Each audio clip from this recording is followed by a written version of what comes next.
صلی اللہ علیہ وسلم نے فرمایا، بے شک مومن اچھے اخلاق کی وجہ سے بہت زیادہ روزے رکھنے والوں اور نمازیں پڑھنے والوں کے درجے تلک پہنچ جاتا ہے۔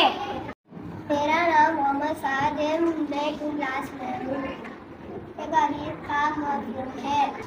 حضرت برا بن عازب رضی اللہ تعالیٰ عنہ فرماتے ہیں، رسول اللہ صلی اللہ علیہ وسلم شکل و صورت میں سب سے زیادہ حسین تھے اور اخلاق میں بھی بہت زیادہ اچھے تھے۔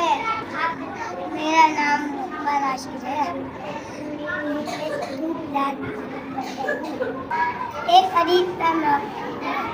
حضرت ابو ذر رضی اللہ تعالیٰ عنہ فرماتے ہیں، رسول اللہ صلی اللہ علیہ وسلم نے مجھے نصیحت فرمائی، اللہ سے ڈرو، جہاں کہیں بھی ہو برائی کے بدلے اچھائی کرو، اچھائی برائی کو مٹا دے گی، لوگوں کے ساتھ اچھے اخلاق سے پیش آؤ۔ میرا نام کبیر عمیر ہے، میں سیکنڈ کلاس میں پڑھتا ہوں۔ حضرت عبداللہ بن مبارک رحمۃ اللہ علیہ نے اچھے اخلاق کی تعریف اس انداز سے بیان فرمائی، اچھے اخلاق چہرے پر مسکراہٹ لانا اور لوگوں کے ساتھ عمدہ سلوک کرنا اور لوگوں کو تکلیف دینے سے بچنا ہے۔ میرا نام محمد جمال ہے، میں سیکنڈ کلاس میں پڑھتا ہوں۔ ایک حدیث کا مضمون ہے۔